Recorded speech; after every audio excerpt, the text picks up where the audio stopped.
온유한 자의 복, 온유한 자. 여러분 마태복음 5장 5절 다시 한번 읽어볼까요?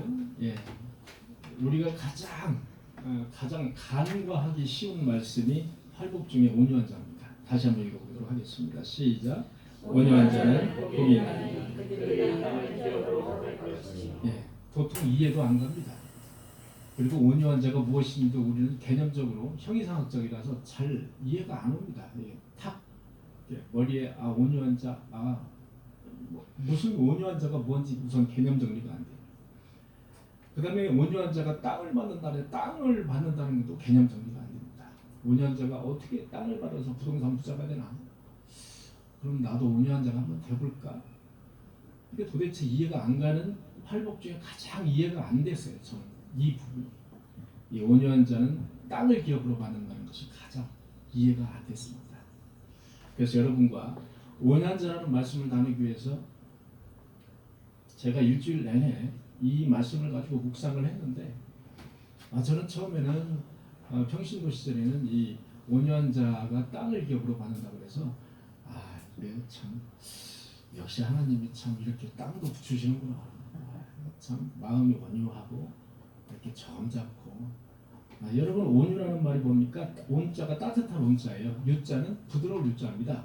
마음이 따뜻하고 부드러우면 땅을 이렇게 주시는구나. 이렇게 이해를 제가 하시겠습니다.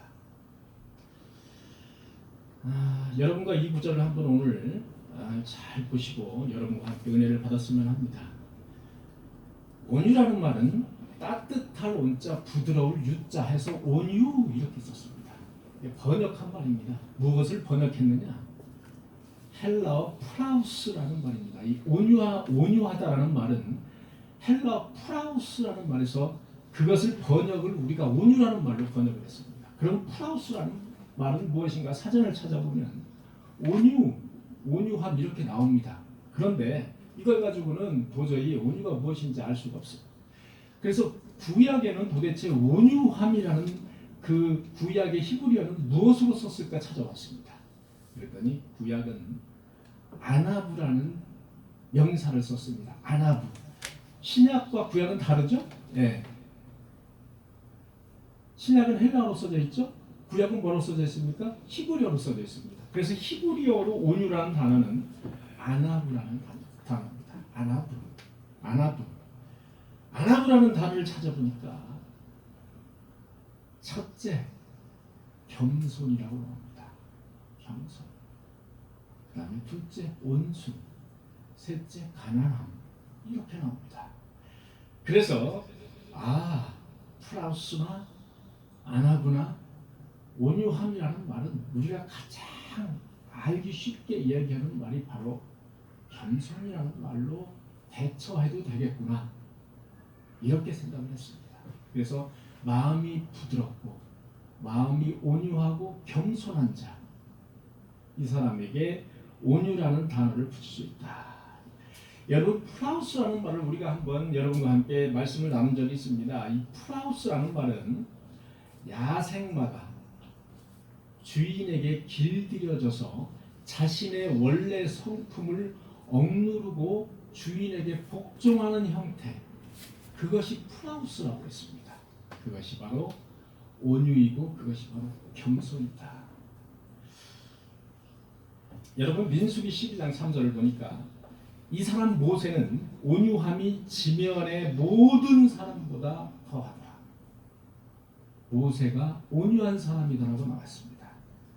시편 37편 11절에 보니까 오직 온유한 자들은 땅을 차지한다고 또 나와 있습니다.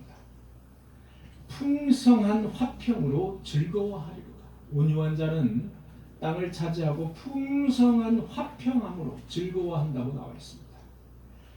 고린도전서 13장에 보니까 사랑은 오래 참고 사랑은 온유하며, 즉 온유라는 단어는 사랑 안에 포함된다는 것을 알 수가 있습니다.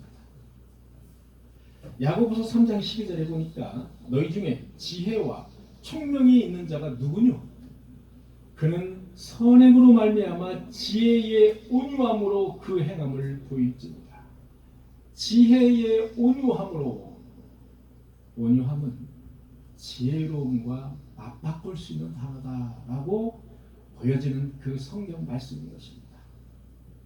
그래서 우리는 온유함이라는 단어를 온유, 부드럽고 따뜻한 마음이라고 한정 지을 수가 없다는 겁니다. 겸손 뿐이 아니라 방금 말씀드린 이런 지혜, 여러 가지로 대체할 수 있는, 여러 가지로 대체할 수 있는 그런 단어가 온유함이다라고 보시면 되겠습니다. 나는 여기에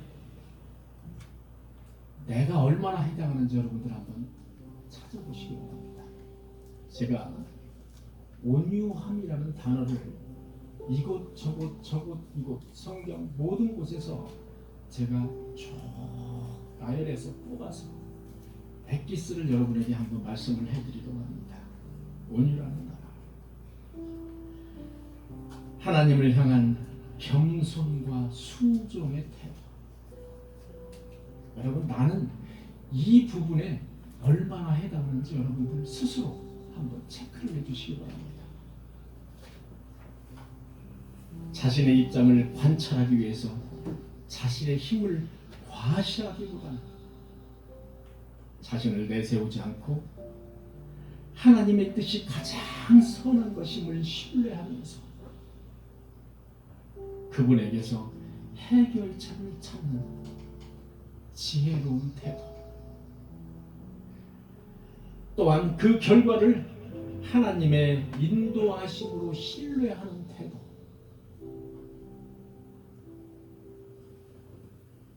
고요히 겸손하게 자신을 내려놓고 하나님의 말씀에 복종하기 위하여 나를 향한 그분의 의도와 그분의 뜻이 무엇인지가 궁금해하면서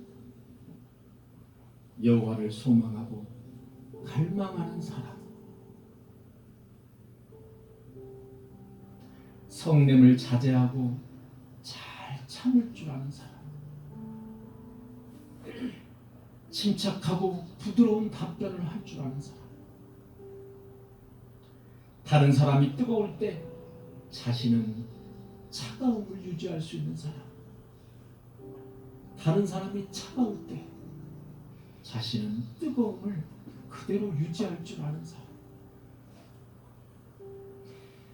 성을 냈다가도 쉽사리 그 성을 가라앉히는 사람, 어떤 일에 복수를 하기보다 20번 용서할 줄 아는 사람, 침묵 또는 아무 생각이 없는 태도가 아니라 적극적으로 하나님을 향한 믿음과 소망을 갈망하는 사람, 하나님의 은혜를 받아서 마음이 따뜻하고 마음이 부드러운 사람, 여러분들은 이 중에 몇 개나 해당되십니까? 제가 이 구절을 쭉 읽어보면서도 참 얼굴이 화끈거릴 정도로 저는 별로 해당되는 게 없더라고요. 여러분, 종교개혁의 완성자 존 칼빈이라는 사람이 있습니다. 어느 날 프랑스 사람인데요, 이 존 칼빈은 이태리에서 프랑스 스트라스부르크에 가는 길이었습니다. 그 가는 길에 그의 친구 윌리엄스 페넬이라는 사람이 연락이 왔습니다. 여보게 칼빈, 제네바, 스위스 제네바 아시죠? 제네바에 잠깐 좀 들려주게. 자네가 꼭 필요해. 할 얘기가 있어. 그래서 칼빈은 프랑스 스트라스부르크에 가기 전에 먼저 제네바로 갑니다. 배를 타고 제네바를 가서 거기에서 잠깐 머물게 됩니다. 그때 그의 친구이자 종교개혁자인 페넬이 말하기를, 제네바에서 종교개혁을 나와 같이 하자. 이 제네바에서 종교개혁을 함께 하자고 적극적인 권유를 받았습니다. 본래 존 칼빈은 종교개혁에 참여하고 싶은 생각이 조금치도 없었던 사람입니다. 이 사람은 어떤 혁명적이거나 성격이 활발하거나 이런 사람이 아니었거든요.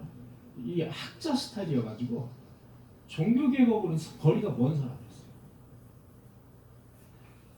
그런데 이 페넬이라는 친구의 끈질긴 권유를 받았습니다. 근데 칼빈은 그 권유를 받으면서 이렇게 생각을 했습니다. 이것이 나의 뜻이 아니고 하나님의 뜻인지도 모르는 거 아닌가? 이 친구의 권유가 하나님의 뜻인지 혹시 모른다 이거야. 그래서 칼빈은 자기 친구의 권유를 받아들여서 종교개혁 운동에 가담을 합니다. 제네바에 머물면서. 여러분, 하지만 이 존 칼빈의 하나님에 대한 그 열정과 사랑은 누구보다도 철저한 사람이었습니다. 근데 당시에 제네바는 부패, 그리고 음주 가문, 음란 이런 것들이 아주 만연해 있던 그런 도시였습니다.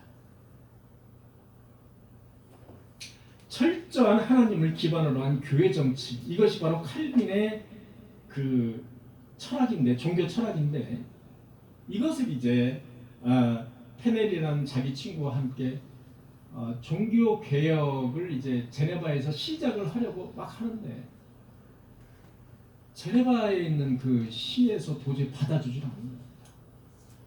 도저히 당신의 그 기독교 철학과는 우리하고는 맞지 않는다. 그래서 결국은 제네바 시에서 칼빈을 추방을 해버렸습니다. 추방. 너 같은 사람은 필요 없다. 맞아 죽지 않은 게 다행이죠. 칼빈은 추방을 당했습니다. 그런데 3년 후에 제네바시에서 다시 도저히 너무 도시가 문란하고 너무 도시가 썩으니까, 부패하고 썩으니까 칼빈이 또 생각이 난 겁니다. 그때 칼빈이 옳았어. 이렇게 된 겁니다. 그래서 켈빈을 다시 초빙을 하게 되었습니다. 그때 칼빈은 엄청나게 고민을 했습니다. 우리 인간과 똑같은 고민을 한 거예요. 아니, 나를 추방할 때는 언제고, 또 자기들이 필요할 때 나를 또 초빙을 해? 그런데 또다시 자기의 친구 페넬과 그리고 마틴 부처라는 사람이 있습니다. 종교개혁에 아주 유명한 사람이죠. 부처. 그 부처 아니고요. 그 부처님 아니고 마틴 부처라는 사람이 있습니다. 종교개혁자. 그 두 명이 강력하게 다시 제네바에 와서 종교개혁을 좀 함께 하자, 이런 권유를 했습니다. 칼빈은 곰곰이 다시 한번 생각해 봤습니다. 내가 저들이 말하는 것이 이게 하나님의 뜻인지 모른다. 이게 하나님의 뜻이라면 내가 여기서 지금 거역하는 것인데 이게 하나님의 뜻일 수 있다라는 거예요. 그래서 칼빈은 다시 제네바로 돌아옵니다. 돌아와서 그 큰 역사를 이루면서 죽을 때까지 기독교 강요라는 책을 거기서 써, 거기서 죽고, 거기서 종교 개혁을 완성한 그런 사람입니다. 그래서 여러분, 스위스 제네바는 이 세상에서 가장 깨끗한 도시, 가장 중립적인 도시, 가장 국제적인 도시, 가장 상업적인 도시, 가장 돈 많은 도시, 이런 도시로 칼빈이 바로 탈바꿈을 시켰다는 것입니다. 거기에서 칼빈은 기독교 종교 개혁의 완성을 거기에서 했습니다. 그는 지식인이었지만 하나님의 능력, 그것을 그는 거부하지 않았습니다. 자신의 능력을 과시하지 않았습니다. 자신은 종교개혁에 참여하지 않아도 얼마든지 먹고 살 수 있습니다. 이분은 당시에 유명한 지식이기 때문에 거기에 굳이 참여하지 않아도 됐습니다. 목숨을 걸어야 됩니다. 종교개혁을 하려면. 그러나 칼빈은 하나님의 의도와 하나님의 뜻이 무엇인지 궁금해했다는 거예요. 이게 혹시 하나님의 뜻이 아닌가? 이게 하나님의 진정한 뜻이라면 나는 하나님의 뜻을 거부하는 사람이 되는 것이 아닌가? 하나님의 그 의도와 뜻에 궁금해하면서 그 뜻을 순종하면서 살려고 노력하는 사람, 그것이 바로 온유한 사람의 자세가 아닐까. 여러분,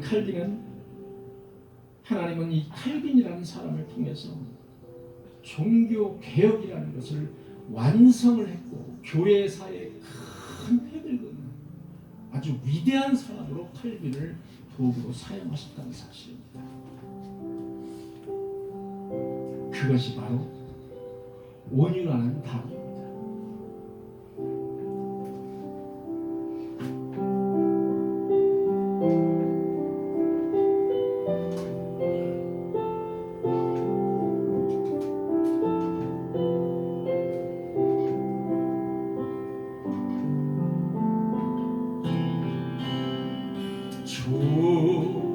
알겠니 내가 편히 쉰 감기 비바람 불어쳐도 아버지께서 날 지켜주신 거기서 평안히 쉬리로다. 종알겠니 평안하다.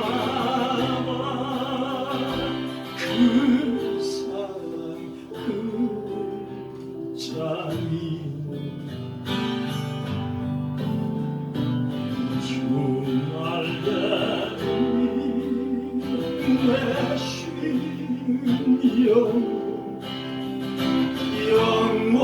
영원히 거기서 살리. 종알개미 나의 피난처에 거기에서 쉬기를 원하노라. 세상이 날 미워지 못하 거기서 평화를 누리리. 종알개미 평안하다. 그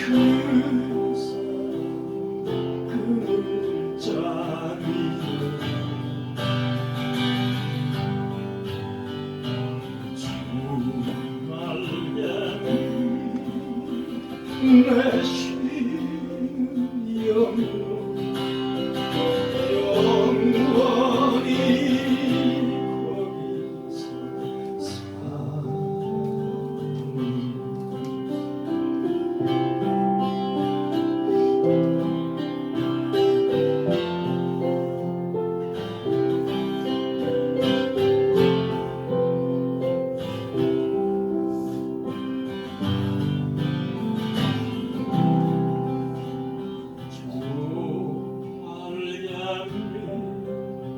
참된 기쁨이 고달픈 세상길 가는 동안 나머지 돌보심을 받고 영원한 힘을 얻으리라.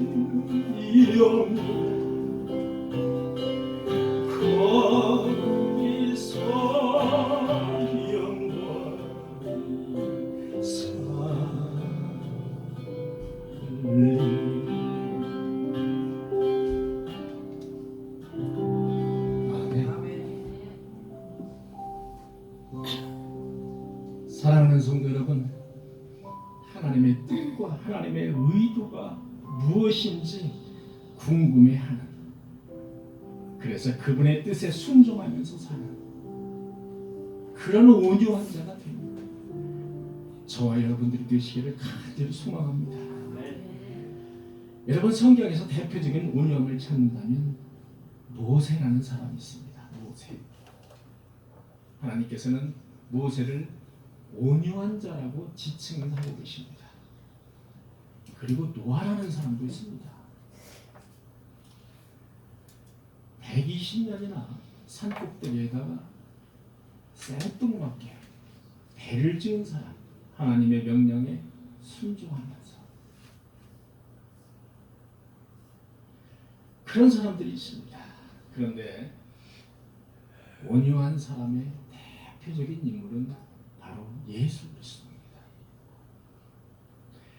그리스도는 완전하신 분이고 천지를 창조하신 분입니다. 인간을 창조하신 분이에요.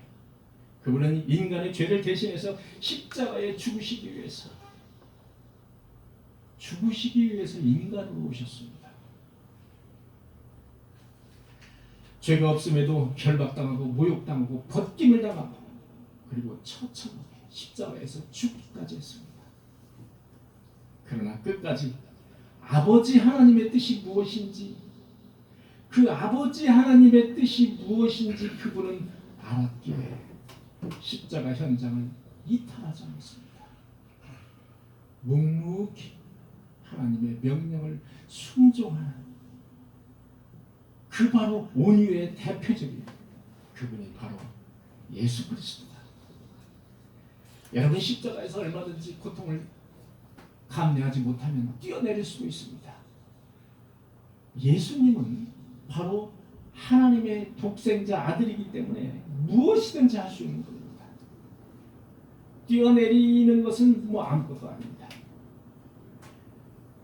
얼마든지 12영의 천사를 불러서 다 부숴버릴 수도 있는 분입니다. 그러나 그렇게 하지 않고 묵묵하게 참으시고 나의 죄를 대신 십자가에서 보혈의 피를 흘려 돌아가신 것입니다. 거기에서 우리는 바로 온유의 대표적인 그 하나님의 그 온유함을 우리는 배울 수가 있는 것입니다. 마태복음 11장 29절에 보면 나는 마음이 온유하고 겸손하니, 나는 마음이 온유하고 겸손하니, 이 구절에서 우리는 온유와 겸손이라는 단어는 따로 떨어진 것이 아니라 붙어있다라는 사실을 우리는 알 수가 있습니다. 나는 마음이 온유하고 겸손하니 나의 멍에를 메고 내게 배우라. 그러면 너희 마음이 쉼을 얻으리라. 여러분, 하나님 손에 나의 자신을 의탁하는 그런 자세. 여러분, 예수 그리스도는 돌멩이로 떡을 만들었고 물로 포도주를 만드신 분입니다. 죽은 나사로를 살리셨던 그런 분입니다. 당장이라도 천군 천사를 동원해서 십자가를 파괴하고 부서뜨릴 수도 있는 분입니다. 그러나 자신의 힘과 능력보다는 모든 처분을 여호와 하나님 아버지에게 맡기는 그 겸손과 순종함의 자세, 그것이 바로 온유함이라는 것입니다. 이것이 바로 온유와 겸손의 표본이고, 저와 여러분들은 바로 그분을 닮아가는 그런 저와 여러분들이 되시기를 간절히 축원합니다. 이 온유한 사람은 여러분 땅을 기업으로 받는다는 것입니다. 부동산 부자가 되게 해주신다. 이렇게 제가 생각을 했습니다. 여러분, 이 구절은 신약에서 현세적인 약속을 나타내고 있는 가장 유일한 말씀이다. 이렇게 보시면 되겠습니다. 전혀 틀린 말은 아닙니다. 제가 이 구절을 정확하게 이해하기 위해서 많은 주석을 다 뒤져봤고요. 이 한 구절에 대해서 어떻게 그 유명하신 그 주석가들이 어떻게 주석을 하고 있는지를 다 뒤져봤습니다. 거의 다 제가 뒤져봤습니다. 그런데 이 구절은 그분들도 난해한 구절인 것 같습니다.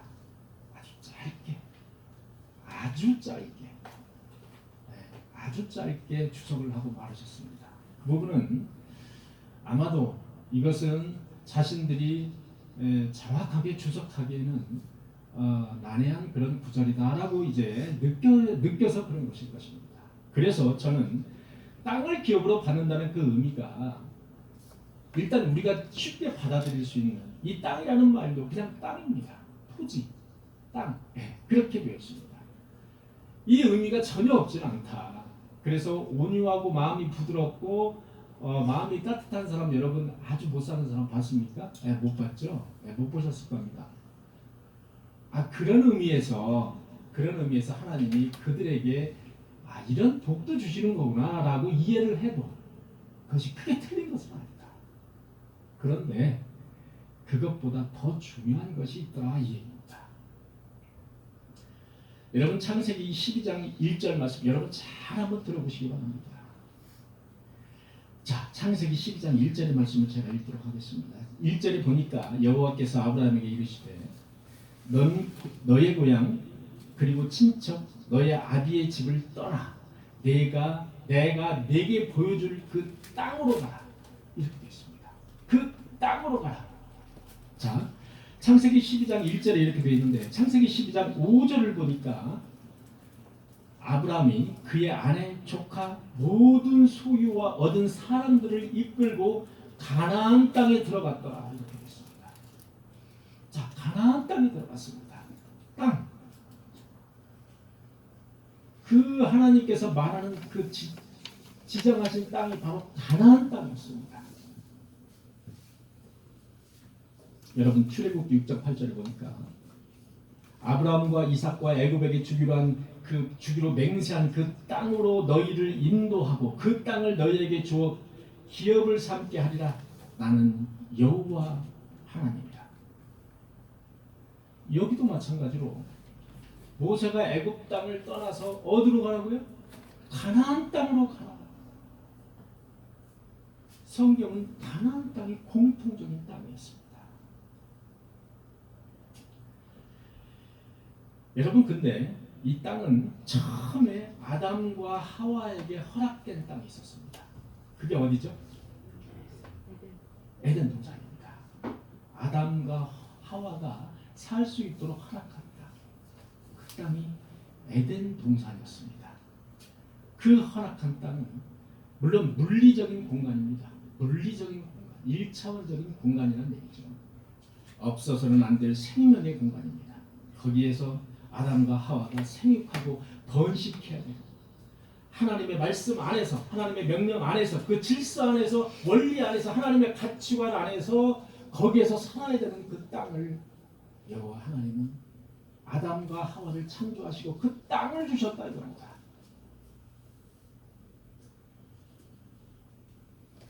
하나님은 그분의 통치를 그 에덴 동산에서 드러내기 위해서 그 땅을 주신 것입니다. 하나님의 통치함을 드러내기 위해서 그 땅을 주셨다. 그러나 인간은 안타깝게도 하나님의 명령을 거부하고 정면으로 위배하고 말았습니다. 그래서 하나님이 주신 에덴이라는 동산에서 하나님의 법 테두리 안에 있는 그 에덴이라는 동산에서 쫓겨나고 말았습니다. 그러나 불쌍히 보신 하나님은 아브라함을 통해서 영적인 불모의 땅인 갈대아 우르에서 바로 영적인 축복의 땅인 가나안이라는 공간을 지정해 주시고 그곳을 하나님의 통치하는 공간이라고 지정하셔서 그곳으로 가라고 명령하신 겁니다. 자, 공통점을 우리가 찾아야 됩니다. 그곳은 어떤 땅인가요? 일반 그냥 땅인가요?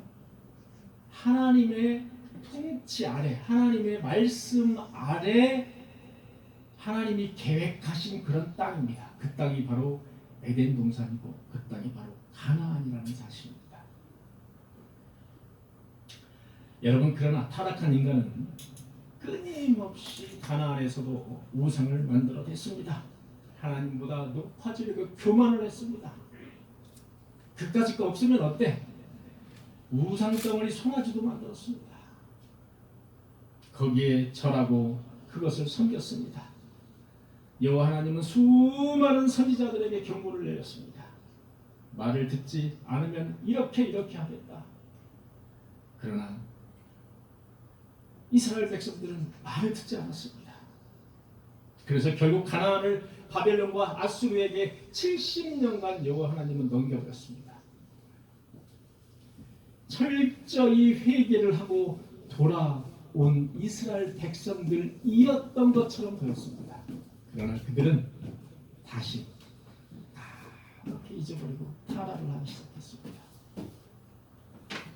결국 하나님은 AD 70년, 하나님이 예수 그리스도가 오신 지 70년, 70년에 이 가나안 땅 안에 있는 예루살렘을 로마에 의해서 멸망을 시켜버리셨습니다. 그리고 이스라엘 백성들, 가나안에 살던 이스라엘 백성들을 전 세계로 흩어버리셨습니다. 그것이 바로 그 유명한 디아스포라가 되겠습니다.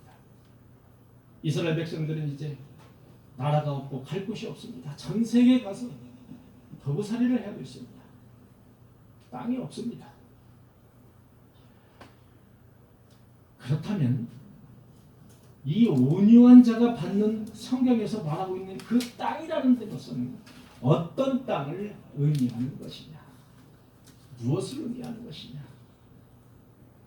에덴 동산 가나안이라는 그 땅, 그 땅은 하나님의 질서와 통치 아래에 있는 평화로운 땅을 말하는데, 여기에서 온유한 자는 땅을 기업으로 받는다. 그 땅은 무엇을 의미하는 것입니다? 그 땅은 어떤 물리적이고 세상적인 부동산, 부요함 이런 것을 의미하는 것이 아니라 궁극적으로 그 땅이라는 것은 하나님이 전적으로 통치하시는 천국을 의미한다. 그 땅은 물리적인 어떤 땅이라고 일부 해석을 해도 아주 틀리다고 볼 수는 없습니다. 그러나 이것보다는 성경적인 해석을 볼 때는 바로 하나님이 전적으로 통치하시는 천국, 하나님의 나라, 하늘나라, 줄여서 하늘이라고도 합니다. 하나님의 나라, 천국을 의미한다. 그래서 온유한 자가 받는 그 복은 바로 천국이다. 믿으시면 저와 여러분들 아멘으로 화답해 주시기 바랍니다. 그렇습니다. 마지막 때 우리가 얻게 될 새하늘과 새 땅, 즉 그 땅의 소유자는 바로 온유한 자가 차지할 것이라는 것입니다. 여러분 아까 가난하다는 표현도 있다고 했죠.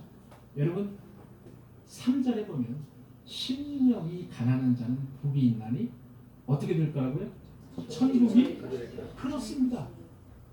그거와 상통한다. 여러분 그곳은 영적으로 전적으로 하나님의 통찰에 있는 곳입니다.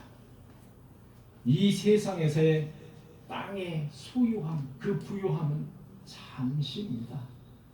아마도 여러분이나 저나 가지고 있는 땅이 있으신 분들 앞으로 몇 년을 그 땅으로 인해서 우리가 부요함을 누리겠습니까?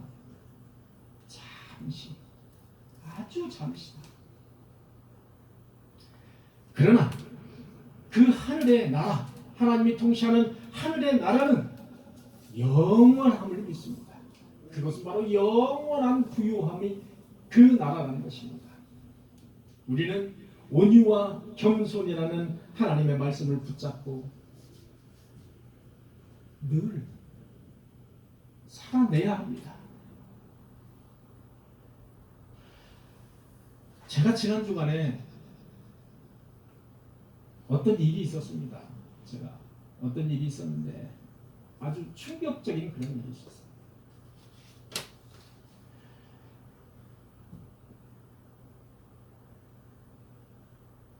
제가 이렇게 여러분과 함께 예배를 드리고 또 개척교회지만 이렇게 함께 공동체 생활을 영적인 공동체 생활을 하지 않았다면 뭐 그런 일도 없었겠죠. 그런 일도 없었을 겁니다. 근데 참 참을 수 없는 아주 모욕적인 그런 일이 있었어요. 제가 장로님하고 상의를 했습니다만,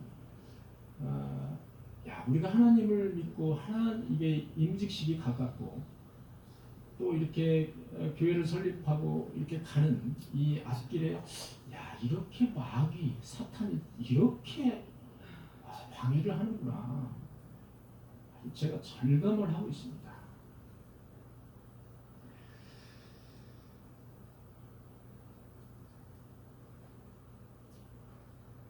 어떻게 해야 될까? 제가 온유함이라는 그 말씀을 준비하면서 아까 말씀드렸죠.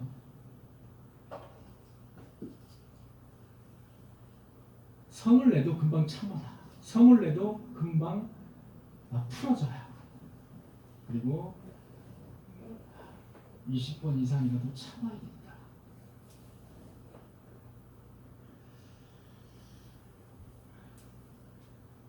여러분, 온유한 자가 받는 그 땅, 천국은 그저 기독교 맹신자들이 주장하는 그런 소설적인 허무맹에 나가는 그런 말이야. 여러분 이런 말 들어보셨죠? 세상에서 여러분 믿지 않는 사람들에게 얘기하면 너는 아직도 교회 나가니? 천국 얘기하면 지옥 얘기하면 너 아직 소설 쓰니? 이렇게. 아마 앞으로 가면 갈수록 그렇게 이야기하는 사람들이 훨씬 더 많아질 것이다. 훨씬 더.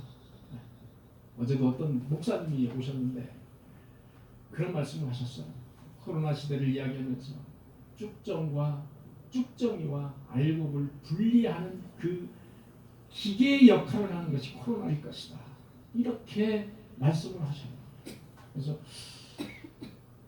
아주 타당한 말씀이시긴 타당한 말씀이시다. 이 코로나를 위해서 기독교인들이요, 여러분 얼마나 떨어져 나간지 아십니까? 코로나를 위해서 기독교인들이 정확한 통계는 나와 있지 않습니다만 각 교회마다 50% 이상 더 떨어져 나갔습니다. 50%. 그럼 기독교인이 1000만이라고 따지면 500만 명 이상이 지금 교회 안 나간다는 거예요. 여러분 우리는 나와서 이렇게 예배를 하나님께 드리지 않습니까? 예배는 몸과 마음과 정성을 다해서 예배를 드리는 겁니다. 우리 이제 방송을 보면 예배 본다는 말을 많이 합니다. 그죠? 다 예배 본다고 이야기를 합니다. 그러나 여러분들은 예배를 본다고 얘기하시면 안 됩니다. 예배는 보는 것이 아니라 예배를 드리는 행위입니다. 우리 몸과 마음으로 예배를 드리는 행위인데, 자 집에서 카톡으로, 집에서 그 유튜브로 예배를 드린다고 하는 사람들의 행위는 제가 볼 때는 예배를 보는 행위다. 제3자적 입장에서 예배를 보는 행위다. 예배를 드리는 행위가 아니고 예배를 보는 행위다 이겁니다. 과연 하나님이 기뻐하실까? 이 부분은 우리가 철저하게 다시 한번 검증하고 다시 한번 회개를 해야 될 부분입니다. 그것을 통해서 하나님은 가르칠 것이다. 키를 통해서. 여러분 이거 아시죠? 키. 저 어렸을 때 우리 엄마가 시켜서 많이 해봤습니다. 키. 쭉정이 날려보내는 거. 제가 그 아들이 하나라서요. 엄마가 저를 많이 시켰어요. 그러면은 아버지가 옆에서 뭐 떨어진다고, 엄마 너 뭐 떨어져, 엄마 왜 아들내미가 그런 걸 하고 있냐, 뭐 이러셨어요. 저 이거 많이 했거든요. 키가 부르는 거. 쭉정이는 다